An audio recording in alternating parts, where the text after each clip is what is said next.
Assalamualaikum. Waalaikumsalam warahmatullahi wabarakatuh. Dan apa? Ya, saya Pak. Silakan. Tapi sudah capek rasanya. Nah, capek. Iya. Kenapa capek? Bagaimana tidak Pak? Bukan banyak makan. Oh, termasuk itu. Tidak boleh banyak makan Ramadan. Iya.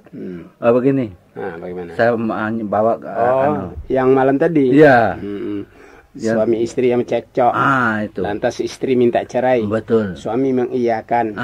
Jadi yang ditanyakan apa? Marah-marah itu suaminya. Nah, jadi yang ditanyakan apa?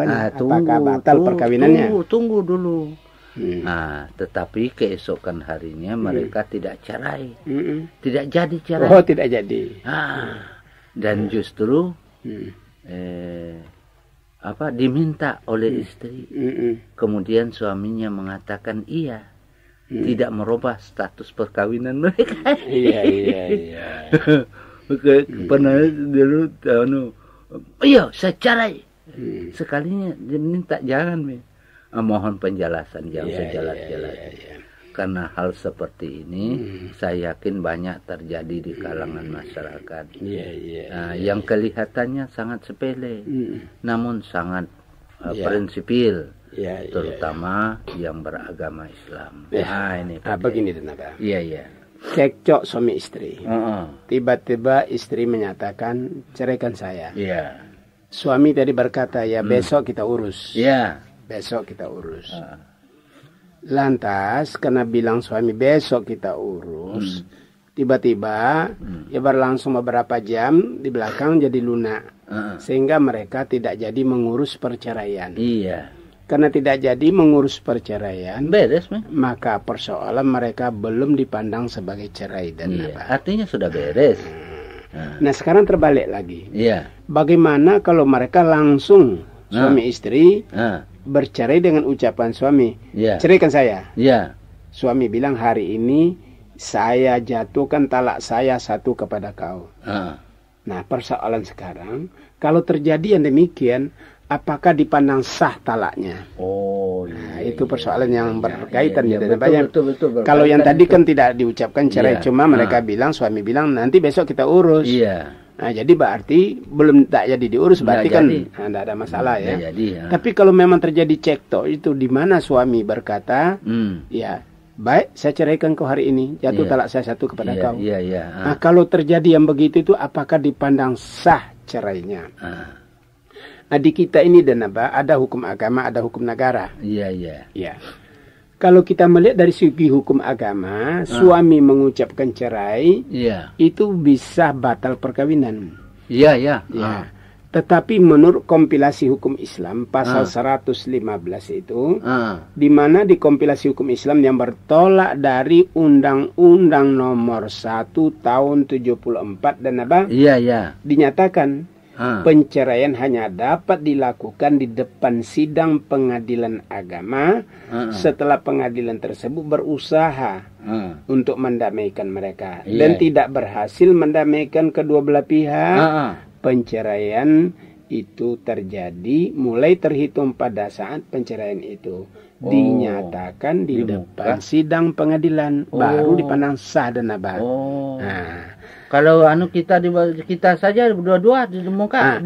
Dari segi hukum agama memang sah cerai, tetapi dari segi hukum kenegaraan kita menolak dari undang-undang perkawinan itu tidak sah cerai. Nah, ini masalahnya menyangkut mana masalah kewarisannya dan malah masalah hartanya, ya harta pencarian berdua, malah masalah anaknya. Betul. Oleh karena itu cerai berdua itu tidak dipandang sah dalam hukum kenegaraan kita. Begitu dan apa? Itu maksud maksudnya untuk memelihara ini. Iya, memelihara hak masing-masing di dalam perkawinan. Betul. Ya, begitu dan jadi baik itu kalau begitu Pak. Iya dan iya. Ya, sekarang lagi pakai. Nah. Tadi dari mana dan apa? Sulawesi Tengah. Sulawesi Tengah. Nah, sekarang dari mana dan apa? Kalau sekarang, tunggu dulu. Saya baca dulu. Kalau saya tidak baca, tak tahu saya pakai.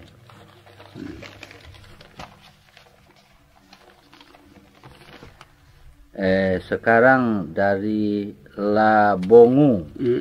Labongu. Di mana itu Labongu dan apa? Labongu dari Buton. Oh, dari Buton. Iya, dari Sulawesi Tenggara. Iya. Ada fotonya sekarang. Ada fotonya Labongu. Labongu. Iya. Dikasih sama dan apa itu supaya diketahui. Oh. Inilah yang bernama Labongu gitu. Tapi ada nipnya, nip. Berarti tentara dan apa? Iya. Atau pegawai negeri. Iya. Apa pertanyaannya?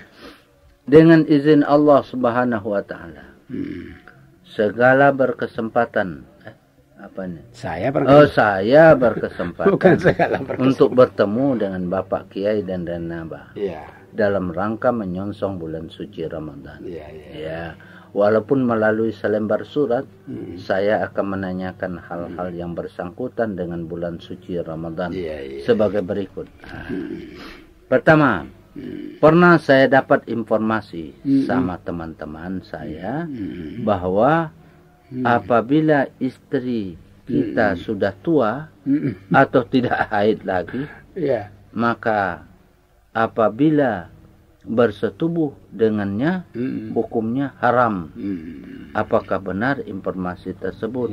Mohon penjelasan Pak Kiai. Ini rupanya campur suami istri dalam keadaan sudah berhenti haidnya. Iya, sudah berhenti haidnya. Adalah hukumnya haram. Haram. Yang kedua, bagaimana hukumnya seorang perempuan jika berutangkan puasanya di bulan tidak dibayar? Mohon dijelaskan.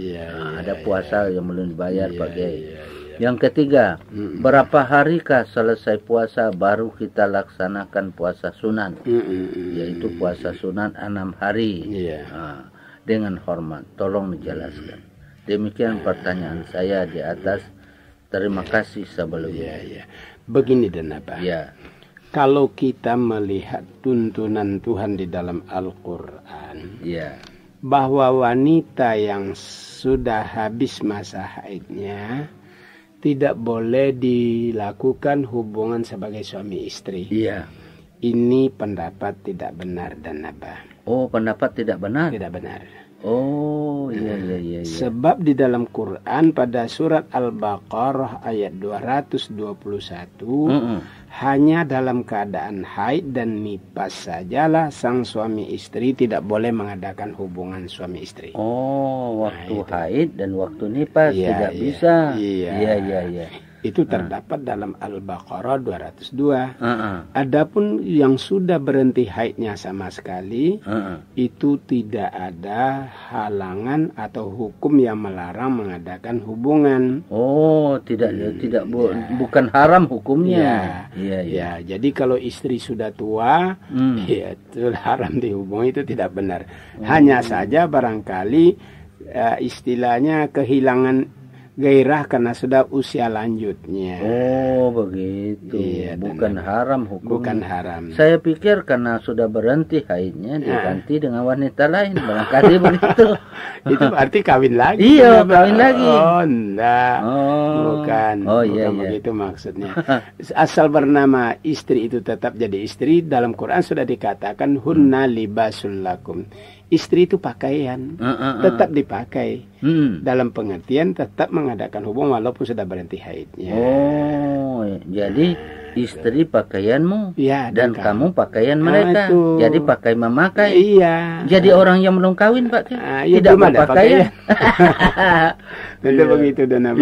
Belum ada pakaiannya kalau belum kawin. Iya. Bagaimana? Nah, yang kedua, soal qada puasa. wanita yang sudah yang utang puasanya tidak terbayar. Iya. Itu akan tetap wajib dibayar puasa itu dan kapan saja. Utang tidak dibayar tetap berutang walaupun sudah lama. Oh, nah iya, itu dan naba. Iya, iya. Sebab dalam Quran memang diperingatkan wa in kuntum maridan aw ala safarin fa'iddatun min ayyamin ukhar. Iya, iya. Kalau kamu dalam keadaan sakit atau dalam keadaan musafir tidak berpuasa, nah kewajiban mengganti puasa hari lain. Oh, iya. Nah itu dan naba. Sekarang masalahnya Pak. Apalagi? Berapa hari perlu diganti? Apakah yang tertinggal itu tidak berbunga? Itu. Dalam hadis dan memang ada petunjuk, tapi hadis itu hadis lemah. Oh iya. Yang menyatakan diganti puasanya ditambah dengan fidyah lagi. Iya, iya. Tapi hadis itu hadis dhaif. Oh. Nah, kita berpijak saja dengan hadis yang lebih sahih dan Iya, betul. Berapa utang begitulah dibayar. Iya. Tidak ada tambahan-tambahan daripada puasa yang ditinggalkan. Kalau 7 hari utang 7 hari dibayar. Oh, iya, betul. Nah, hadisnya pakai? Nah, itu di dalam Quran itu sendiri dan tadi fa'iddatun min ayyamin ukhar. Adapun hadis yang menyatakan ada ganti puasanya ditambah dengan memberi makan orang miskin, maka itu hadis dhaif. Oh iya. Bunyi hadisnya yasumul ladzi adrakahu summa yasumu syahral ladzi aftara bihi wa yut'imu kulla yaumin miskinan. Dia puasa berapa hari yang tinggal, kemudian ditambah dengan memberi makan orang miskin sebanyak hari yang ditinggalkan. Iya. Jadi kalau 7 hari ya 7 kali memberi makan orang miskin ditambah puasa 7 hari. Hadis itu hadis lemah, tidak usah diamalkan. Oh iya.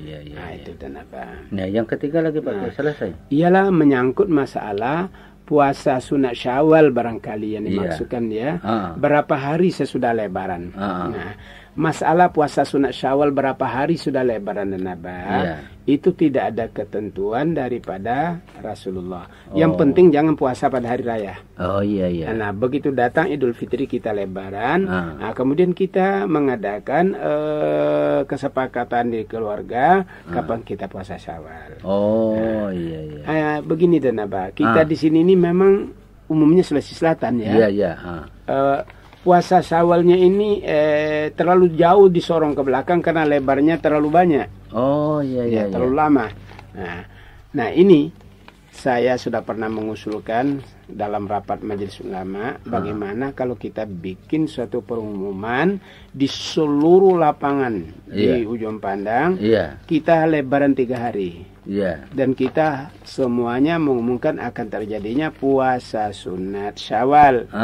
Tapi karena tradisi kita di sini ini lama, sulit diterima. Sebenarnya itu ada faedahnya. Faedah yang pertama, kurang orang ziarah karena dianggap orang sudah mulai puasa sunat Syawal. Jadi kurang banyak habis kue. Iya. Tidak banyak menghabiskan waktu. Betul. Dan yang ketiganya dididik masyarakat ini puasa sunat Syawal. Ini lebarnya sampai 15 hari dan sudah habis kue, terpaksa beli kue kaling lagi. Puasa Syawal belum dapat dilaksanakan karena masih banyak orang ziarah ke rumah kita. Betul. Tapi kalau diumumkan tidak mau orang ziarah lagi. Ada untungnya mendidik masyarakat berpuasa Syawal. Yang kedua, penghematan waktu. Yang ketiga, tidak terjadi pemborosan kue. Iya, betul. Tapi rupanya masih berat diterima dan Iya. Nah itu. Oh iya. Kalau saya itu Pak Kiai, kalau di rumah, kalau sudah selesai orang Lebaran, kalau banyak kue baik itu. Iya, betul. Disimpan saja. Iya.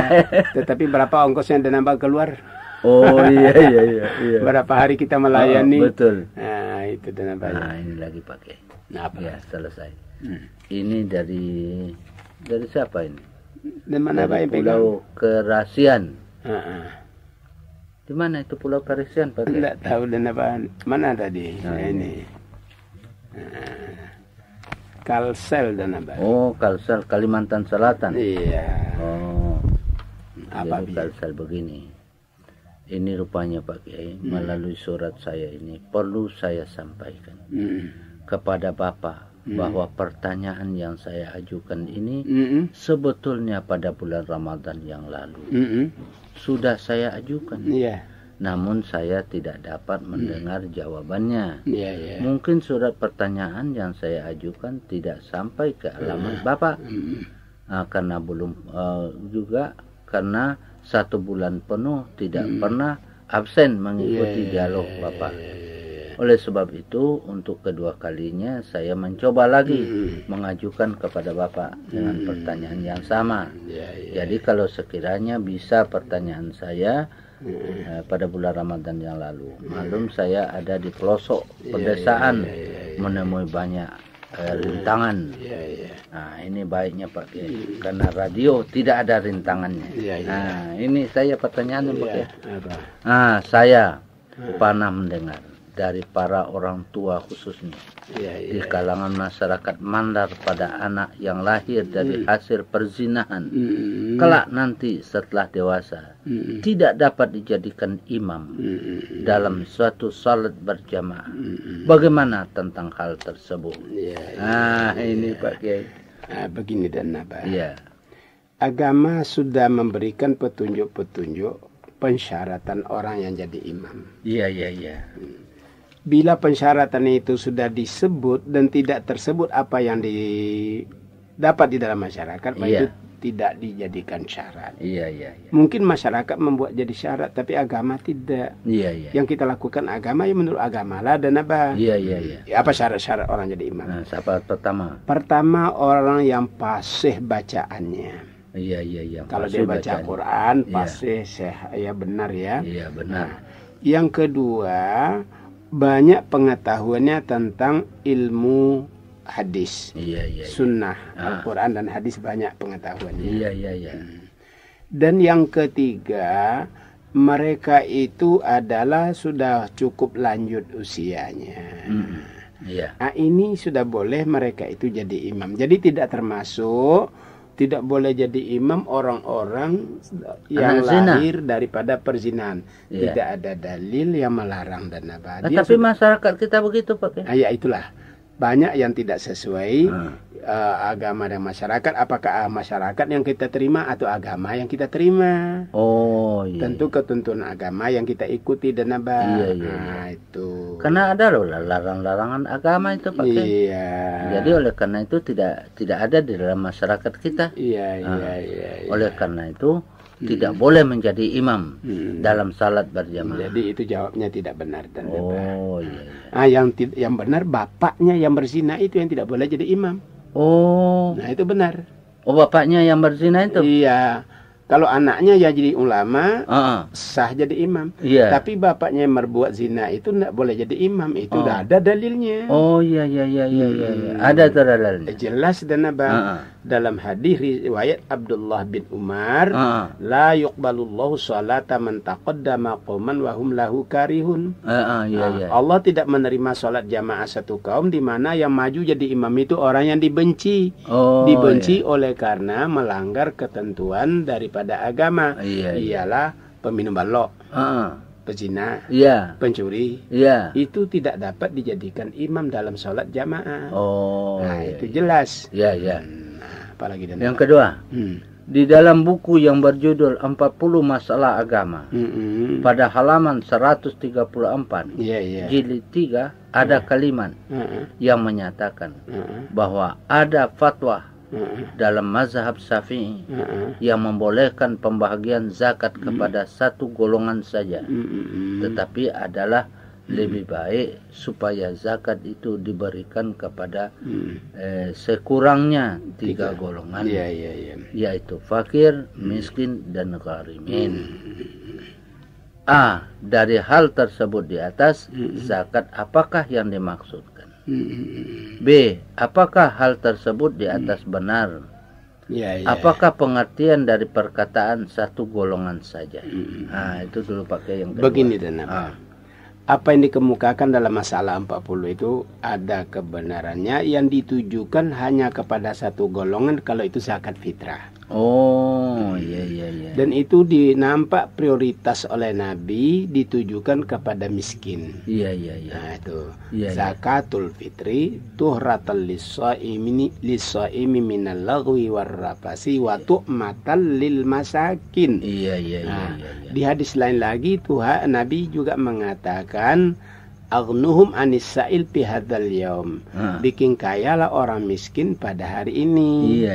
Jadi jelas supaya dia tidak minta-minta. Iya. Adapun golongan yang dimaksud sekurang-kurang 3 golongan yang dapat diberikan zakat itu maksudnya zakatul mal.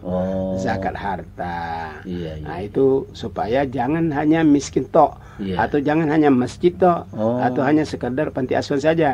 Tetapi hendaknya orang yang berhak sekurang-kurangnya 3 golongan itu dimaksudkan oleh Imam Syafi'i pada zakat harta. Jadi kalau begitu Pak Kiai, yang 1 golongan saja adalah zakat fitrah. Itu orang miskin saja itu. Iya. Itu yang beliau maksudkan. Ketika lagi Pak Kiai, apa lagi? Di salah satu masjid, saya pernah salat berjamaah. Yang saya tahu persis bahwa jadi imam pada waktu itu banyak bencinya dia putus tali silaturahminya. Sedangkan menurut Pak Kiai pernah menjelaskan bahwa apabila tali silaturahmi seseorang terputus, maka laporan amalnya kepada Allah Subhanahu wa taala ditangguhkan sampai hubungannya baik kembali. Bagaimana laporan amal si makmum yang ditangguhkan? Begini dan apa? Kita harus mencari persoalan bencinya itu imam kepada jamaah atau kepada orang-orang yang dia putuskan silaturahmi. Iya. Pada dasarnya Islam tidak membenarkan. Iya. Tetapi jika kebencian itu karena dia menegakkan yang benar, tiba-tiba dia dibenci, karena umpamanya orang pezina dia peringati, marah. Orang peminum balok diperingati, marah. Akhirnya dia dibenci kepada orang yang imam ini.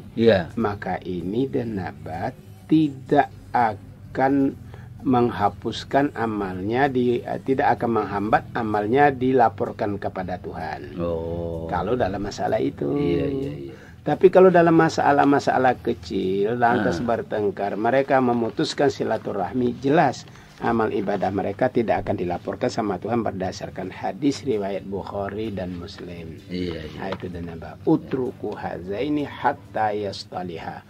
Orang yang putus silaturahminya ditangguhkan amalnya sampai mereka berdamai. Tapi masalah putusnya itu adalah masalah satu di pihak yang benar, satu diperingati agar meninggalkan kemaksiatannya, lantas terjadi kebencian. Iya. Nah, ini lagi Pak Kiai. Apa lagi dan apa? Dari saudara Hamzah. Dari daerah mana dan apa itu? Dari daerah dari mana ini? Tidak ada syariat. Tidak pakai amplop dan apa? Tidak ada amplopnya syariat.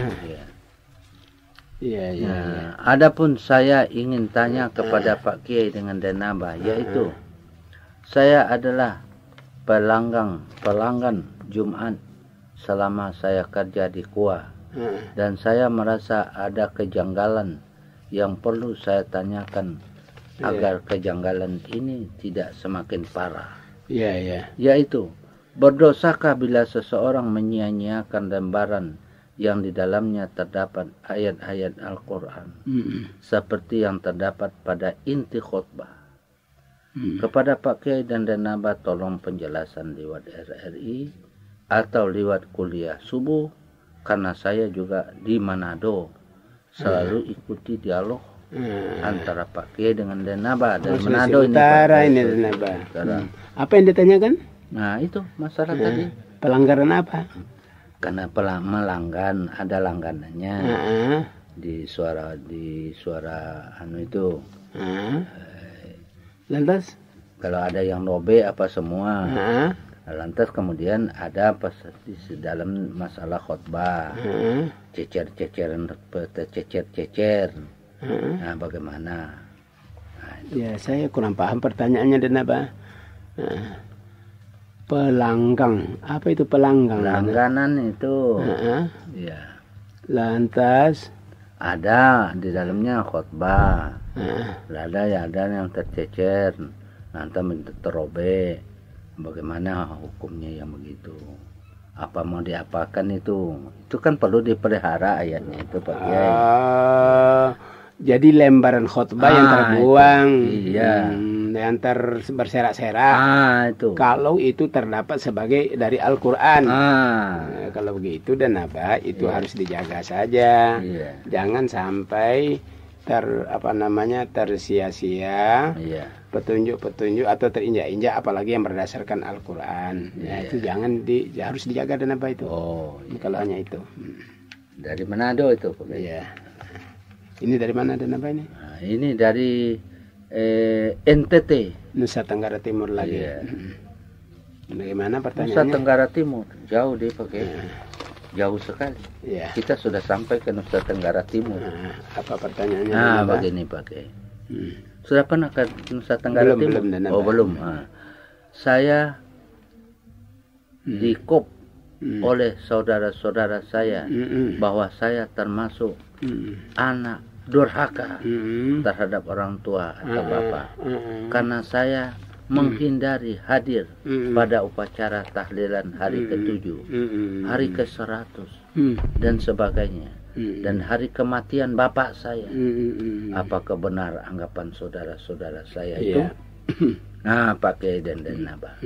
Saya memang sengaja tidak hadir pada upacara-upacara hari-hari kematian seperti itu. Karena saya pernah baca sebuah buku Masalah Janaiz yang terdapat di dalamnya hadis Nabi yang mengatakan berkumpul-kumpul untuk makan-makan di tempat atau di rumah orang kematian itu adalah sama hukumnya dengan meratap. Sedangkan meratap itu haram, berarti haram pula perbuatan itu. Mohon penjelasan Pak Kiai. Yang kedua, saya melihat orang-orang di sini yang berwudu mengucapkan mengusap ubun-ubun dan berwudu menyapu kepala. Mana yang benar dari kedua perbuatan ini? La musi. Begini dan apa? Bagaimana Pak Kiai? Masalah keluarga-keluarga memandang dia sebagai anak yang durhaka. Karena tidak mau hadir dalam upacara tahlilan hari ke-7, 14, 40, 100. Nah, oleh saudara-saudaranya dianggap dia durhaka. Kata-kata durhaka barangkali dan Abah menurut tradisi ada benarnya itu. Durhaka karena tidak mengikuti tradisi. Tapi belum tentu dia durhaka ditinjau dari sudut keagamaan. Kalau durhaka kepada Allah tidak mungkin. Sebab memang apa yang dia baca dalam hadis itu jelas berbunyi hadis itu kunna na'udul ijtima'i ila ahlil maiti wa san'ahu ta'ama ba'da dafnihi minan niyaha. Kami berkumpul-kumpul di rumah orang kematian di mana mayit sudah ditanam, kemudian dihidangkan makanan, perbuatan itu sama dengan meratap. Barangkali buku itu dia baca, barangkali pakai. Itu hadis yang dia baca. Iya. Lantas dan Abah. Jadi jika dia tidak mau menghadiri itu ditinjau dari sudut agama, bukan suatu kedurhakaan itu dan Abah. Tapi masyarakat keluarganya tidak dapat membenarkan tingkah lakunya. Bagaimana? Sesungguhnya tingkah lakunya itu sudah sesuai dengan agama. Sebab memperingati hari ke-7, 14, 40, hari ke-100 bisa dibaca dan Abah dalam kitab Fiqhus Sunnah oleh Said Sabiq. Beliau mengatakan dalam persoalan janaiz peringatan hari itu adalah peninggalan zaman jahiliyah. Jadi kita kembali lagi kepada zaman jahiliyah. Jadi memperingati hari-hari semacam itu kalau menurut Sabiq dalam kitab Fiqhus Sunnah itu beliau menganggap memang peringatan semacam itu sama adalah peninggalan dari masa jahiliyah. Itu dan apa? Jadi tidak mau dia menjadi jahiliyah. Begitu kira-kira. Tapi dia dianggap durhaka. Nah itu. Oleh karena itu tidak durhaka. Yang kedua lagi pakai. Apalagi danaba? Ini melihat orang-orang berwudu itu ada yang mengusap, ada yang menyapu tangan dua-dua begitu. Ada pemberwudu menyapu kepala danaba 3 kali itu hadis. Ada pun 1 kali itu hadis Sahih Muslim dengan menyapu seluruh kepala. Itu hadis Sahih Muslim. Memilih di antara kedua hadis itu sesungguhnya yang lebih sahih itu hadis Sahih Muslim tentu. Karena seluruh kepala disapu satu kali danaba satu kali saja. Bukan 3 kali. Bukan 3 kali. Hadis yang menyapu ubun-ubun 3 kali itu hadis itu kurang kuat danaba. Tapi sah itu. Sah. Danaba. Baik mi pakai. Iyalah. Jadi saya permisi dulu. Baiklah. Terima kasih. Sama-sama. Assalamualaikum. Waalaikumsalam warahmatullahi wabarakatuh.